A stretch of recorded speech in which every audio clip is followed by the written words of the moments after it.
মোবাইলে ইন্টারনেটের প্যাকেজে ডাটার মেয়াদ তুলে দেওয়ার পক্ষে ৯৮% বেশি মানুষ। কালবেলা অনলাইনের পক্ষ থেকে এক অনলাইন জরিপে এ তথ্য উঠে এসেছে।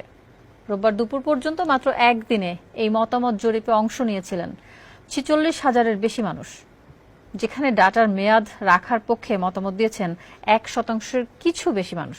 বিস্তারিত জানাচ্ছেন সুরুজ আহমেদ। মোবাইলে ইন্টারনেট ব্যবহারের ক্ষেত্রে ডাটার নানা ধরনের প্যাকেজ রয়েছে। ডাটার মেয়াদ থাকা উচিত কিনা তা নিয়ে গত শনিবার থেকে একটি মতামত জরিপ শুরু করে কালবেলা অনলাইন।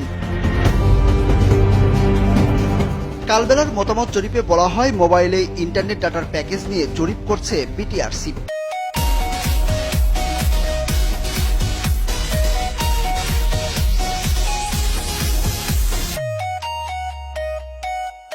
কিন্তু অনেকেই ডাটার মেয়াদ প্রত্যাহার করার পক্ষে। এই প্রশ্নের দুটি উত্তর রাখা হয়। প্রথম, ডাটা প্যাকেজের মেয়াদ থাকা উচিত। দ্বিতীয়, ডাটা প্যাকেজের মেয়াদ থাকা উচিত না। এখানে দ্বিতীয় উত্তরের সমর্থন করেছেন ৯৮%-এর বেশি মানুষ। আমার টাকাতে আমি এমবি কিনবো, কিন্তু এই এমবির মেয়াদ কেন থাকবে ভাই?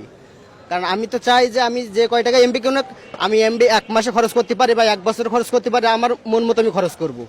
কিন্তু এই টাকা দিয়ে এমবি কেনার পরে এটা মেয়াদ থাকে, এটা আমি মানতে রাজি না। 1 মাসের প্যাকেজ বা 1 সপ্তাহের প্যাকেজ কেন থাকবে?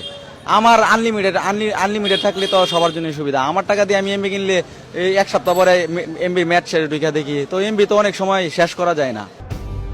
সাধারণ মানুষ বলছেন, তারা নিজেদের টাকায় ডাটা কিনছেন, সেখানে কেন মেয়াদ থাকবে? কোনো পণ্য কেনার অর্থ হচ্ছে সেটি তার একান্তই নিজের। আমি তো প্যাকেজ ভরি, বান্ডেল প্যাকেজ নেই আর কি। আমি তো দেখা যায় আমার প্রতি মাসেই রয়ে যায়, এটা মানে শেষ হয়ে যায়, শেষ করতে পারি না আমি। তো এটা তো উচিত কিছু একটা করার। এমবি থেকে যায় কিন্তু মেয়াদ শেষ হয়ে যায়। নিজের টাকা দিয়ে এটা আসলে নিতে পারতেছি না। এটার আসলে এটা যদি এটার ব্যতিক্রম যদি কিছু হয় ওটা করা উচিত। এদিকে মোবাইলে ইন্টারনেট প্যাকেজে ডাটার মেয়াদ নিয়ে জরিপ করছে বাংলাদেশ টেলিযোগাযোগ নিয়ন্ত্রণ কমিশন বা বিটিআরসি। গত শনিবার থেকে বিটিআরসি এই জরিপ শুরু করে। জরিপে মতামত দেওয়ার জন্য বিটিআরসি থেকে 4টি মতামত রাখা হয়েছে। এর যে কোনো একটি বাছাই করতে হবে। মোবাইল অপারেটর সমূহের ডাটা প্যাকেজ সংক্রান্ত বিষয়ে গ্রাহকের মতামত জরিপ শিরোনামে চালু হওয়া বিটিআরসির জরিপে বলা হয়েছে, বিটিআরসি কর্তৃক গত অক্টোবর 2023-এ মোবাইল ফোন অপারেটর সমূহের ডাটা এবং ডাটা সংশ্লিষ্ট প্যাকেজ সম্পর্কিত নির্দেশিকা 2023 প্রণয়ন করা হয়েছে, যেখানে ডাটা প্যাকেজের মেয়াদ যথাক্রমে 7 দিন, 30 দিন ও আনলিমিটেড নির্ধারণ করা হয়েছে। মোবাইল অপারেটর কর্তৃক বিভিন্ন মেয়াদের ডাটা প্যাকেজের বিষয়ে মতামত গ্রহণের জন্য গ্রাহকদের জনমত গ্রহণ করা প্রয়োজন।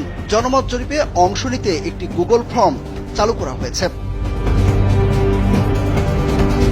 ডাটা প্যাকেজের মেয়াদকাল কিরূপ হওয়া উচিত এমন মতামতের ক্ষেত্রে বিটিআরসি থেকে 4টি উত্তর রাখা হয়েছে। এর একটি পছন্দ করতে হবে। সেগুলো হলো: 1 নম্বর 2, 3 দিন, 7 দিন, 30 দিন ও আনলিমিটেড। 3 নম্বর 3 দিন, 7 দিন, 15 দিন, 30 দিন ও আনলিমিটেড। এবং 4 নম্বরে বলা হয়েছে অন্যান্য যদি থাকে। সুরুজ আহমেদ, কালবেলা।